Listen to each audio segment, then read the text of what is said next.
Politics है क्या? Actually सेवा नीति है। जो सामंतवादी हैं, विचारधारा के लोग जो हैं, उनको कबाड़ने का काम करेंगे।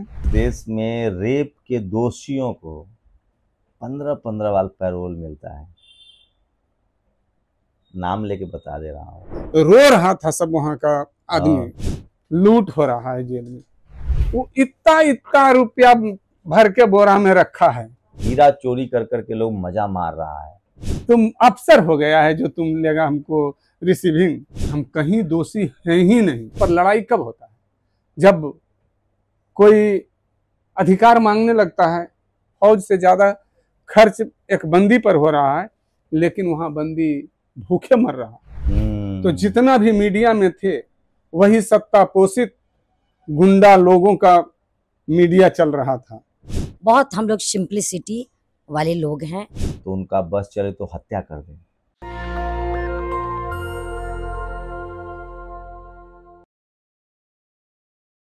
मेरे साथ दो खास मेहमान हैं। बिहार में चुनाव की सरगर्मी है। अशोक महतो हैं और अनीता जी हैं।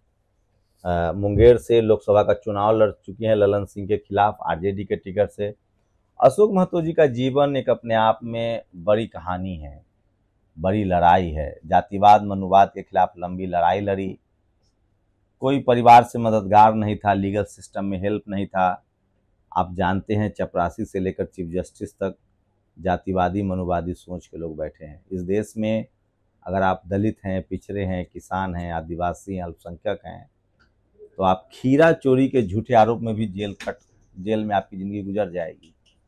और इसी देश में अगर आप जातिवादी समांती परिवार से हैं, तो आप माल्या हैं, नीरव मोदी है, मेहुल चोकसी है, तो आप अरबों खरबों का घोटाला करके भी देश में बाहर जाके आराम से ऐश कर सकते हैं। तो अशोक महतो बिहार से हैं और एक लंबी लड़ाई लड़ी है इन्होंने। तो शुरुआत इनसे भी करेंगे, अनीता जी से भी बातचीत करेंगे। स्वागत है महतो जी। और क्या चल रहा है अब जेल से आए हुए? 17 साल आपने जेल में काटा। 17 साल 3 महीना। 17 साल 3 महीना जेल में रहे आप। तो कैसे शुरू हुआ? आपका जिला कौन सा हुआ एक्चुअली? हमारा जिला नवादा हुआ, थाना पकरी बरामा हुआ, विधानसभा वारसलीगंज पड़ता है, घर बढ़ौना एक बस्ती है वहाँ है, ग्राम पंचायत कोनंदपुर पड़ता है। तो नवादा जिला के यहाँ बेसिकली अभी जो नवादा है वहाँ के हैं। तो 17 साल आपको जेल में गुजारना पड़ा। बिल्कुल गुजारे। और उसके बाद लालू जी ने आपको बुलाया और फिर अनीता जी को टिकट दिया लोकसभा का। जी। उस समय लड़ाई जो हमारा चल रहा था, 90 से 72 बीघा का जमीन से हमको स्टार्ट है, जो कि बीबी सोबरा का जमीन है, वक्फ बोर्ड का जमीन है। हमारे पूर्वजों ने उस पर बटाई भी लड़ रहे थे। और यही बात आज जो सामंतवादी, जो हमारा विरोधी जो है, जो कि सत्ता पोषित अपराधी रहा है आज भी, लेकिन भय से अभी जब हम अंदर थे तो कोई बोल नहीं रहा था। लेकिन निकलने पर लड़ाई कब होता है? जब कोई अधिकार मांगने लगता है, छीनने लगता है, तो लड़ाई हो जाता है। तो लड़ाई लड़ने वाला कोई था नहीं, कोई छीनने वाला था ही नहीं। जो पाता था उसको लपड़ थप्पड़ करके दबा दे रहा। अब हालात जब आप 17 साल आपने काल कोठरी में बिताए, एक बड़ा मतलब मान के चलिए 2 दशक, अब जब आप बाहर आए हैं तो अब क्या लग रहा है? कुछ हालात बदले हैं या स्थिति वैसी है? बदले हैं कुछ हालात, लेकिन जब यही तो बात हम रख रहे थे कि जब लड़ने वाला रहता है, जब कोई हक को मांगता है, जब तो लड़ाई होगा ही। जब हक मांगवे नहीं करेगा, जो चाह रहा है वो कर ही रहा है, तो प्रतिकार जब होगा ही नहीं तो क्यों लड़ाई होगा? देखिए, 2 तरह की लड़ाई चल रही है। एक तो जो पावर सेंटर्स हैं, media, judiciary, college, university, bureaucracy, business, जहाँ पैसा है, वो जो जातिवाद है अब महीन जातिवाद हो गया है। अशोक महतो जी जैसे लोग गांव के जातिवाद से लड़े और गांव का जातिवाद बहुत खतरनाक है। जैसे पत्रकार नहीं कहानी कहते हैं कि मुखिया के खिलाफ रिपोर्टिंग करना सबसे ज़्यादा खतरनाक है, वो आपको मार देगा। मुखिया से के मुकाबले विधायक के खिलाफ रिपोर्टिंग करना आसान है, विधायक के खिलाफ एमपी के खिलाफ रिपोर्टिंग करना आसान है, एमपी के मुकाबले मुख्यमंत्री के खिलाफ रिपोर्टिंग करना आसान है, और प्रधानमंत्री के खिलाफ रिपोर्टिंग करना सबसे आसान होता है। प्रधानमंत्री आपको मारने नहीं आएगा कम से कम। ठीक वही है, हम लोग महीन जातिवाद जो पावर सेंटर्स की लड़ाई है उसके खिलाफ लड़ रहे हैं, लेकिन गांव की लड़ाई बहुत कठिन थी उस दौर में, जब जातिवादी मनुवादी कुव्यवस्था इस कदर हावी था, आज भी है। घरों में घुसकर रेप करना, घरों में घुसकर मार देना, आपकी थोड़ी बहुत जमीन है उसको कब्जा कर लेना, भैंस खोल लेना, गाय खोल लेना, ये भी एक बड़ा संघर्ष रहा है। तो अब क्या लग रहा है कि अब आगे क्या रास्ता है, आप आगे क्या करने की सोच रहे हैं? अभी अब आप राजनीति में भी हैं, आप अभी बयान भी दिए थे, तो क्या है आगे की क्या प्लानिंग कर रहे हैं? समाज सेवा में ही रहेंगे? बिल्कुल। आज जो 17 साल जेल में रहने के बाद जो हम निकले जिस दिन, उस दिन का काफिला ही बताता है कि क्या हम किया। हमको उस समय सुपरिटेंडेंट थे मनोज सिंह बेगूसराय के, उनसे 2023 में भी बातचीत हुआ तो इन्होंने कहा कि आपका कोई आदमी नहीं है महतो जी, क्या किए कमाए जो हम कमाए हैं वो एक इंजीनियर एक एमपी विधायक नहीं कमाया है, हमने जन कमाए हैं, धन नहीं कमाए हैं। तो इन्होंने कहा कि हमारे यहाँ जो क्रिमिनल है वो इतना रुपया भर के बोरा में रखा है, आप तो कुछ नहीं, आपका कोई परिवार भी नहीं आता है, कोई वहाँ देखने के लिए नहीं आता है, तो आप क्या किए? हम कि यही तो सर, जिस समय निकलेंगे उस समय आपको पता चलेगा कि क्या हम कमाए हैं। उस समय जब निकलने लगे, वो छोड़ने के लिए आए हमको, उस समय भी हम उनको आगाह किए कि देखा जाए सर कि क्या हम कमाए हैं, जो अभी यही हमारा कमाई है। जेल में भी जातिवाद होता है? बिल्कुल, जेल में तो यहाँ से ज्यादा हो रहा है जातिवाद, लूट हो रहा है जेल में। यही तो नीतीश कुमार को खुद सोचना होगा कि कितना फंड दे रहे हैं और क्या कर रहे हैं। एक फौज से ज्यादा खर्च एक बंदी पर हो रहा है, लेकिन वहां बंदी भूखे मर रहा है। वहां भी एक लड़ाई है, वहां भी लड़ाई हम लड़े हैं, अनशन किए 2007 में। उस समय आनंद मोहन भी गए, फांसी बंदी थे, तो हम लैट्रिन बाथरूम के लिए हम लड़ाई लड़े थे, अनशन किए थे। जाति के हिसाब से लैट्रिन बाथरूम है क्या?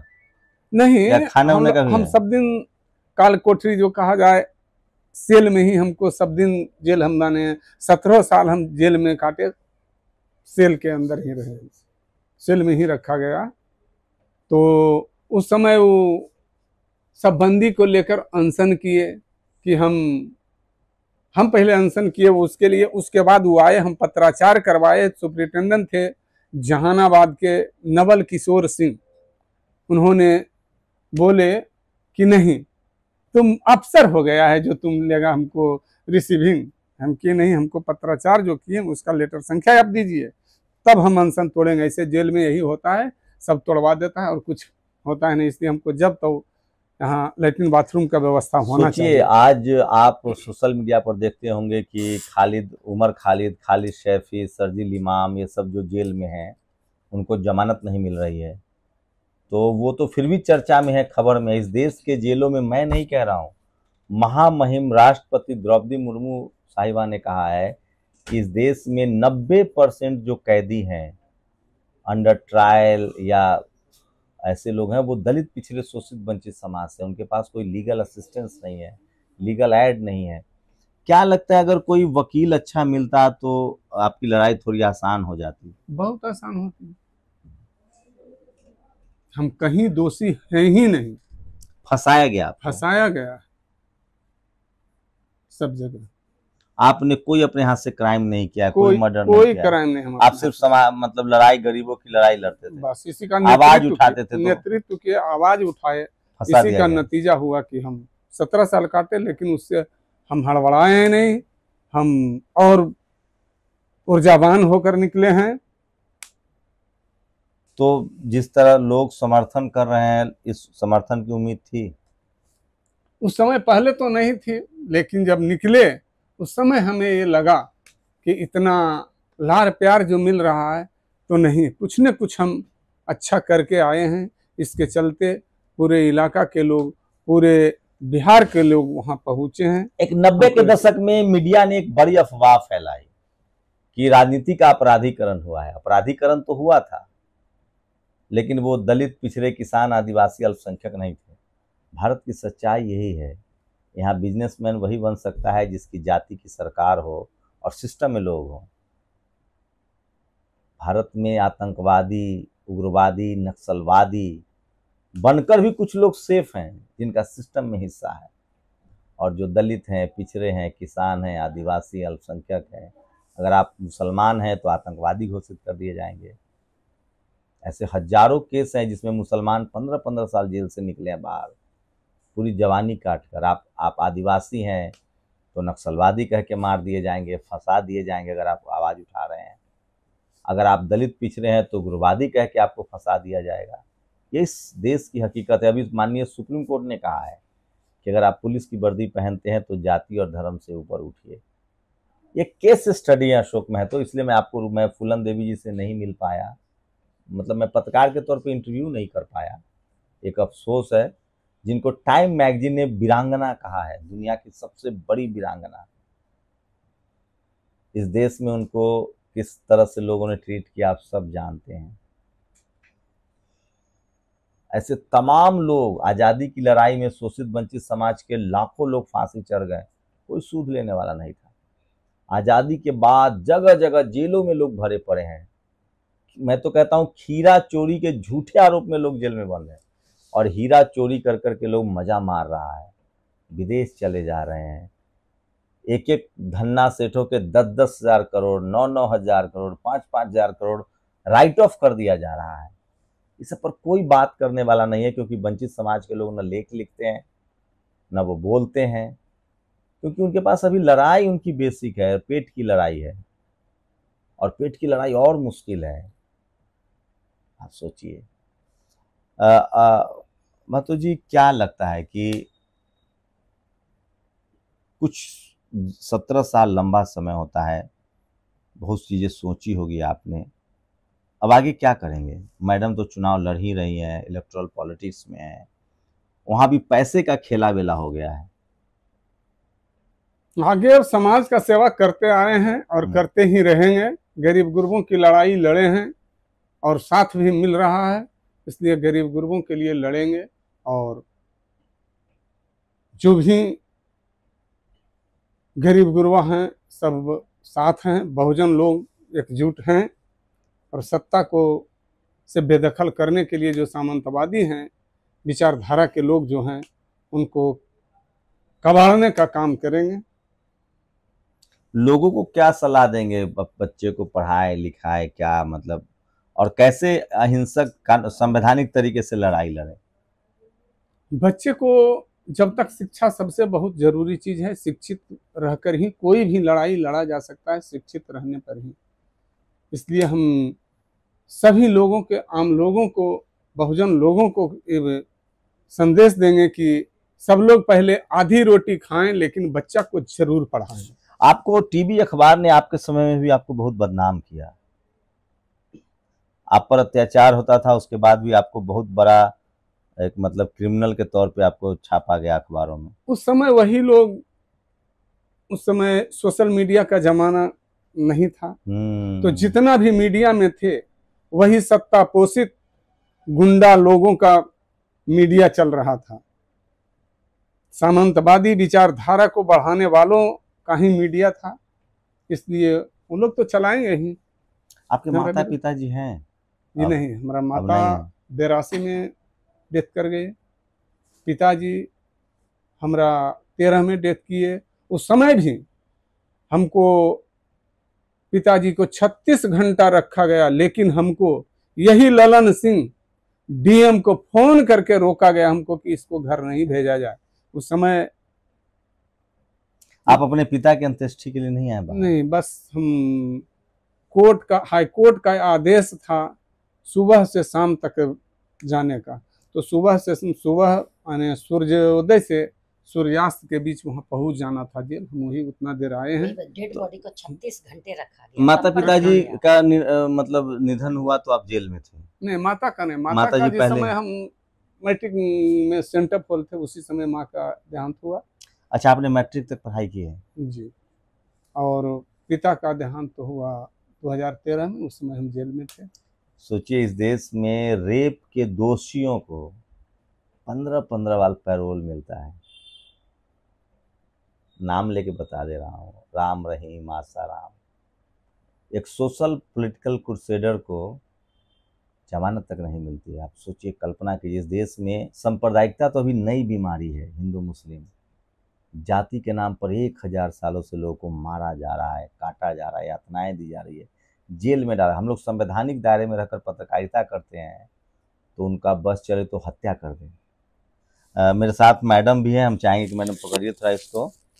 और अनीता जी हैं और राजनीति भी कर रही हैं, चुनाव भी लड़ चुकी हैं। 4.5 लाख से ज़्यादा वोट आया था, पहली बार चुनाव लड़ रही थी मुंगेर से। सबसे पहले धन्यवाद आपको। 4,70,000 समथिंग। आपकी कहाँ तक पढ़ाई लिखाई है? मैंने डिप्लोमा इन फार्मेसी किया था और मैं नॉर्दर्न रेलवे सेंट्रल हॉस्पिटल में चीफ फार्मासिस्ट पोस्टेड थी। और उसके बाद जूलॉजी ऑनर्स लास्ट जो होता है वो नहीं कर पाए, फाइनल ईयर नहीं कर पाए, 2 फर्स्ट ईयर सेकेंड ईयर किया। और उसके बाद मैंने डिप्लोमा इन फार्मेसी में एडमिशन। तो राजनीति में रुचि थी पहले से? नहीं, बिल्कुल नहीं। हाउसवाइफ थी? नहीं, मैं शादी तो इनके से मेरे 2024 में 19। नौकरी तो कर रही थी आप ना? हाँ। शादी अभी चुनाव से पहले हुआ? हाँ। लेकिन एक दूसरे को पहले से जानते थे? अच्छा, आप लगता है माता जी के बारे में नहीं। मैं अपने भाई बहन में, हम लोग अपना और भाई बहन हमारे जो हैं वो मैरिड हैं, मैं अनमैरिड थी। और एक और मेरा फिजिकली चैलेंज्ड ब्रदर हैं, वो भी अनमैरिड हैं। तो हम दोनों पोस्टेड थे दिल्ली में, मैं रेलवे में और वो दिल्ली। तो आपका तो बहुत पढ़ा लिखा परिवार है। पिताजी हाँ, क्या करते थे? मेरे पापा इंजीनियर थे, सुपरिटेंडेंट इंजीनियर थे। तो बच्चों को पढ़ाया लिखा उन्होंने? हाँ, उन्होंने सिर्फ पढ़ाई पर फोकस किया। उनका कहना ही था कि ये मत सोचना कि ऑफिसर की आप लोग बच्चे हो तो मैं पैरवी करूंगा। तो अशोक जी से बहुत शादी ड्राई हुई तो हॉनेस्ट थे मेरे फादर। फैसला लेने में बहुत तकलीफ हुई होगी। आसान था फैसला लेना कि अशोक महतो से शादी होने जा रही है? ये देखिए, मैं ज़्यादा नहीं जान रही थी कुछ भी, लेकिन ये संजोग कहिए। लेकिन हमारे ब्रदर इन लॉ हैं अभय बाबू, तो उन्होंने ये जितना भी परिवार समाज का ही ये फैसला था। और जो भी हुआ बहुत जल्दी में हुआ। मुझे एक बुलाया गया पटना और उसके बाद ये सामने आए। तो इन्होंने जो एक बातें रखी कि मुझे चुनाव आगे लड़ना है और राष्ट्रीय जनता दल के पुरोधा। आप अनकंफर्टेबल है तो सवाल छोड़ सकती हैं, क्योंकि साहब भी आपके सामने, तो अब आप खुश हैं ना? हाँ, सभी का, समाज का, इनका, पार्टी प्रमुख का, सबका मिला आशीर्वाद था और ये संजोग बना। कहते हैं ना, तो जीवन मरण भाषण जो आपका मैंने कई जगह सुना, आप तो बिल्कुल पॉलिटिकल आदमी लग रही है। लगता है जैसे आपकी बचपन से नरिशिंग हुई है पॉलिटिक्स में। नहीं, पॉलिटिक्स देखिए, पॉलिटिक्स है क्या? एक्चुअली सेवा नीति है, रियल में सेवा नीति है। पॉलिटिक्स की परिभाषा गंदे लोगों ने इसकी परिभाषा ही गलत कर दी है। इसीलिए आम जनमानस में आप देखेंगे कोई भी काम करेगा नेगेटिविटी, तो उसको अरे पॉलिटिक्स करे ही, ऐसे बोलता है, करता है ना। तो पॉलिटिक्स की परिभाषा, हाँ, नेता बन रहे हो तो पॉलिटिक्स की परिभाषा को ही चेंज कर दिया। राजतंत्र में बहुसंख्यकवादी को कुछ नहीं मिला, राजनीति से ही मिला। जबकि देखिए, पॉलिटिक्स जो होता है वो सबसे माने सर्वोच्च चीज है, सर्वोच्च, सबसे हाई लेवल की चीज है। जी के महतो जी के पूरा जीवन संघर्ष पर अब फक्र तो होता होगा। मैं अपने आप को बहुत सौभाग्यशाली, सबका इतना आशीर्वाद मुझे मिला है और मुझे लगता है मैंने बहुत अच्छे बहुत कर्म किए होंगे, तभी मैं इनकी अर्धांगिनी बन पाई। कर्म उर्म मानती हैं आप? नहीं, देखिए मैं कर्म होता है, नहीं, कर्म होता है। मैं इसलिए कर्म मानती हूँ कि देखिए मेरे फादर, आज मेरे पिताजी अच्छे समाज सेवक कहिए, वो गवर्नमेंट एम्प्लॉय रहते हुए, ऑफिसर रहते हुए, उन्होंने मैंने तो आपका जिला भी अपने घर नवादा में ही देखा, हुआ? वो माहौल देखा मैंने। आपका भी नवादा ही घर हुआ? नहीं, मैं मुंगेर की हूँ। अब तो घर पे ही नहीं। मैं मुंगेर की बेटी हूँ ना, अच्छा, तो तभी तो वहां से चुनाव लड़े और तभी तो इतने लोगों तो ने इनके बारे में पहले से अखबार में कुछ जानते थे? नहीं, मैं एकदम कुछ भी नहीं जानते थे। हाँ, लेकिन और लोग जानते थे, क्योंकि देखिए हम लोगों का तो पापा ने पढ़ाई लिखाई के पॉइंट ऑफ व्यू से जहाँ जहाँ उनके ट्रांसफर होती गई, वहाँ वहाँ वो कहीं रुकवाए नहीं, और वो लोग जो रुकवा लेते हैं ट्रांसफर, वैसा उनका हुआ नहीं। हर जगह वो मोतिहारी, पूर्णिया, कटिहार और बहुत जगह, मुजफ्फरपुर, लास्टली हम लोगों बड़े हो गए तो हम लोगों को मेडिकल की कोचिंग करनी थी, तो हम लोगों ने पटना में आके सेट कर गए वहाँ हम लोगों को। फिर बाद में वो अकेले अपना तो महतो जी की एक तमाम तरह की छवि है, लोग इनको सम्मान भी करते हैं। हम लोग पॉलिटिकल क्रूसेडर कहते हैं, कुछ लोग दूसरे तरीके से भी कहते हैं। तो आपके घर में कैसा व्यवहार रहता है? मतलब आप खौफ रहता है? नहीं, बिल्कुल नहीं। हमको तो मैं ट्रूली सही कहूँ कि मैं आज तक ये कितना भी कोई बताए कि ऐसा है वैसा है, ये कहते हैं, वो बहुत सारी अफवाह है, ये बातें हैं। इनको इतने सारे जेल में रखना पड़ा। देखिए जेल में इनको क्यों रहना पड़ा ये तो आप सब कोई समझ रहा है, पूरी जनता, पूरी मीडिया, पूरे देश के लोग जान रहे हैं कि इनको रखा गया। जो कि ये देखिए, अगर कहते हैं ना वहाँ के जनता से जाके आप पूछेंगे, पूरी आवाम से, तो अब आपको समझ में आएगा कि इन्होंने कौन सी लड़ाई लड़ी और उसका हस्र इनको जातिवाद सामंतवाद के खिलाफ लड़ाई लड़ी। हाँ, जातिवाद जो इक्वालिटी था उसके लिए लड़ा। हाँ, अधिकारों के लिए लड़ा, अधिकारों के लिए। जो सवर्ण लोग जो हमारे समाज पे, जो जातिवादी सोच के लोग हैं, उसमें भी कोई अच्छे लोग होते हैं। हाँ, जी जी जी। अच्छा, राजनीति में कैसा अनुभव है, कैसा लग रहा है? पहली बार लोकसभा का चुनाव लड़ना, अब बहुत मैच्योर हो गई हैं चीजें, बहुत बहुत कैलकुलेटेड बोलती हैं, अब समझ गई हैं? नहीं, मैं मुझे पता चल जाता है कि मैं उतना ज्यादा कैलकुलेटेड नहीं हूँ। कैलकुलेटेड होने के लिए बहुत, ये देखिए, जब तक सांसें हैं और लेशन, जीवन जो है वो लेशन है, हर पल हर दिन आप बहुत कुछ सीखते हैं। नौकरी छोड़ दिया आपने? नौकरी तो रिजाइन देके ही चुनाव आप लड़ सकते हैं, ये रूल है। तो इसीलिए नौकरी तो अब रहना है राजनीति में। अब एक जिम्मेदारी को मैं जिम्मेदारी के, तो आप दोनों लोग एकदम साया की तरह एक दूसरे के साथ रहते हैं। हाँ, इनका लिखा हुआ था कि इनकी मजबूती बननी है, और ये मेरी जो एक नीति सेवा, क्योंकि मेडिकल प्रोफेशनल वहाँ भी तो मैं सेवा ही करती थी ना। जी। और मेरे में जो अच्छी बातें थी कि मैं लोगों की सेवा करूं, मुझे अच्छा लगता है। ये चीज़ें मुझे बहुत भाती है कि बिना आइडेंटिटी के लोग आते हैं, मैं उसको नहीं जानती हूँ कि ये मेरे काम आए ना आए, मेरे आगे कितना ये मेरे लिए होंगे, ये सब मैं कोई गणित नहीं देखती। बस वो आए हैं अपनी दुख दर्द लेके, तो मेरे यही होता है कि मैं उनकी क्या मैं मदद कर सकती हूँ जल्दी से जल्दी इनको बड़े लेवल पे।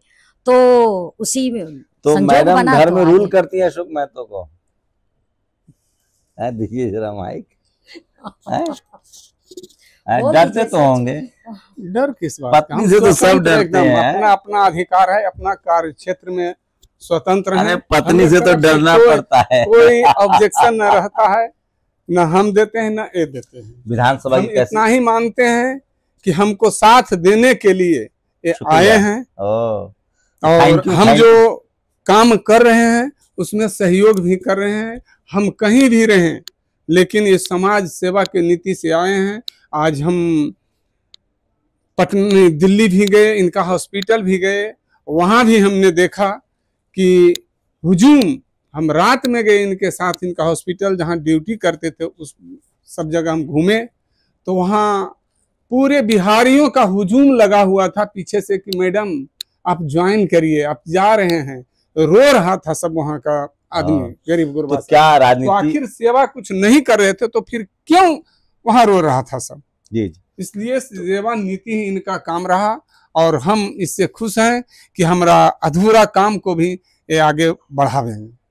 अनिता जी, तो क्या राजनीति में बहुत उतार चढ़ाव है, कई बार निराशा भी होती है, तो ये कहाँ एक से? चैलेंज है, बहुत टॉप लेवल की चीज है, और ये एक चैलेंज है, और इस चैलेंज को मैं सेलिब्रेट करते हुए और सलाम करते हुए एक्सेप्ट करती हूँ पूरी तरह। लालू और जी मैं ने बहुत जानती हूँ भरोसा जताया आप लोगों पर, जी, उन्होंने बुलाकर टिकट जो दिया। सम्मान दिए, मान बढ़ाया और भरोसा किए, और जनता का पूरा समर्थन रहा। मैं पूरी जनता मालिकों को, सूबे बिहार के लोगों को बहुत तहे दिल से शुक्रिया करती हूँ इसके लिए।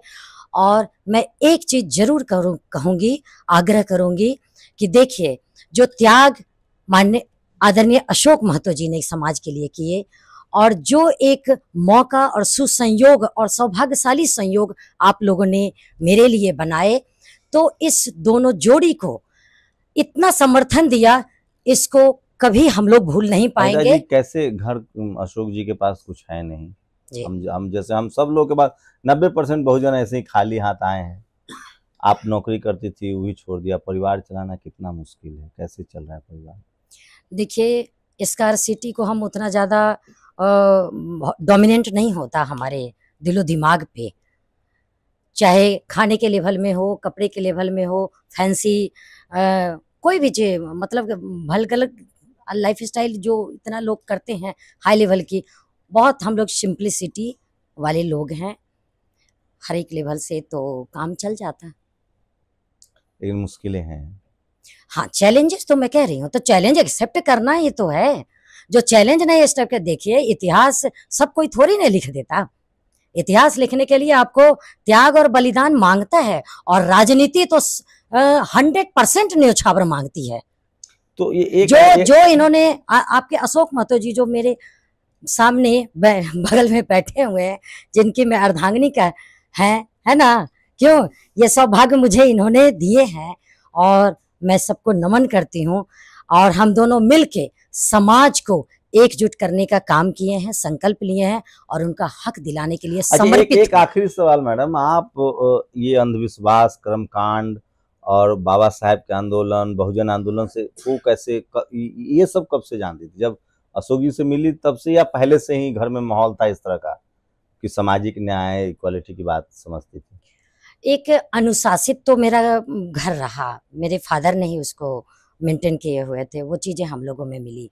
और पढ़ाई पे ज़्यादा जोर देना है, और मम्मी का जो था कि कभी कभी पूजा पाठ जो होता है वो भी कर लिया करो, सह लिया करो, नानी लोगों का था। तो अब जिस धर्म में हमारी पैदाइश हुई, तो जो सिखाया गया वो करते थे। लेकिन मैं 100% मुझे विश्वास नहीं है, ट्रस्ट नहीं है कि वाकई में बाबा साहब को लेकर कब जानी, बाबा साहब या ये सब तमाम महापुरुष के बारे में? ये तो हमारे पिताजी बहुत, बाबा साहब अम्बेडकर जी को मेरे पिता बहुत अच्छा, मानते वहीं थे। से आपसे हाँ, पता चला कि भारत का संविधान, हाँ, भारत का संविधान, अपना पढ़ाई शिक्षा जो है वो सबसे बड़ी चीज है। और हमारे अच्छा, मान लीजिए आप इस बार एमएलए के चुनाव भी लड़ने जा रही हैं आरजेडी के टिकट से, प्राथमिकता अभी एमपी बनते बनते रह गई आप, हम लोग तो बेल विशेष करें नेक्स्ट टाइम बने, पहली प्राथमिकता क्या होगी? आपको क्या लग रहा है, क्या करना है की शुरुआत, अगर आप विधायक बनती हैं तो कहाँ से शुरू करेंगे? मेरी प्रायोरिटी होगी सबसे पहले कि एक जो लिस्ट आते हैं पूरे, जिसमें कि तमाम बुजुर्गों के लिए, माताओं बहनों के लिए, महिलाओं के लिए और युवाओं के लिए, और क्षेत्र के जो मूलभूत सुविधा से भी जो वंचित है, सबसे पहले मूलभूत सुविधा को, वो सारी चीजें इम्प्लीमेंट हो। शुक्रिया हमें समय देने के लिए। अशोक जी, एक आपसे महतो जी सवाल लेंगे कि अभी भी धमकियां मिलती है, अभी भी आपको डराया जाता है, या अभी भी मतलब? हाँ, डराया धमकाया तो जा रहा है, लेकिन उससे हम विचलित नहीं हैं, हम कभी विचलित हुए ही नहीं। लोग कहता है आपको शेर का कलेजा है। शुरू से ही जब हम 72 बीघा का लड़ाई लड़े थे, आज उसी लड़ाई का प्रतिफल है कि 2 बार प्रदीप महतो को विधायक बनाया जनता, इसलिए कि उस जमीन को बटाईविल जब हमारा फैसला हुआ 97 में 96 में, उसके बाद उस जमीन को वो आपके भाई हैं जो 2 बार विधायक? नहीं, भतीजा हुआ। अच्छा। हमारा महिला चचा का पोता हुआ। तो उस जमीन को हमने 26 बटाईदार उसमें थे उस जमीन में, लेकिन हम जब उस जमीन पर कब्जा किए, माने जो जमींदार के तबका जो सामंतवादी थे उनके अथी से, तो उस जमीन को जब फैसला होने के बाद हम लिए तो सबको हम गरीबों में बांटे। हर गांव के, अपने गांव के एक एक बच्चा को जमीन हम दिए हैं, हिस्सा के अनुसार हम बांट दिए हैं। आज भी वो जमीन वहां जाकर पूछ सकते हैं, एक महादलित दलित सबसे पूछ सकते हैं कि क्या है अभी जमीन किसके अंडर में। उसमें से हम 5 बीघा जमीन रखे थे, वैसा जमीन जो कि सामंतवादी जो हैं वो दखल कर लिया करते थे गरीबों से, महादलित वर्ग के लोगों से। तो उस जमीन को हम लड़ने के लिए ही रखे और उससे हमारा जो समाज चलता था, हमारा जो संगी साथी जो अति चलता था, उसी के द्वारा हमारा खाना पूर्ति होता था। तो ये थी अशोक महतो की पूरी कहानी जो हम आप बता रहे थे। संजोग से हम लोग की मुलाकात हो गई। तो एक लंबा संघर्ष, मैं फिर कह रहा हूँ, एक लंबी लड़ाई है, लेकिन संविधान है, संवैधानिक दायरे में रहकर इस लड़ाई को आगे बढ़ाना पड़ेगा। आखिर कब तक गैर बराबरी रहेगी, कब तक जाति के नाम पर शोषण रहेगा? पूरी बातचीत पर आप लोग अपनी प्रतिक्रिया जरूर दीजिए, आपकी प्रतिक्रिया बहुत ज़रूरी है। शंभू कुमार सिंह, नेशनल दस्तक, पटना। नेशनल दस्तक की आपसे गुजारिश है कि अगर इसको बचाना चाहते हैं तो नेशनल दस्तक को सब्सक्राइब करने के लिए रेड कलर के सब्सक्राइब बटन को दबाएं, फिर बेल आइकन की घंटी दबाएं। नेशनल दस्तक को बचाने के लिए बहुत ज़रूरी है कि हर खबर को शेयर करें, लाइक करें, कमेंट जरूर करें।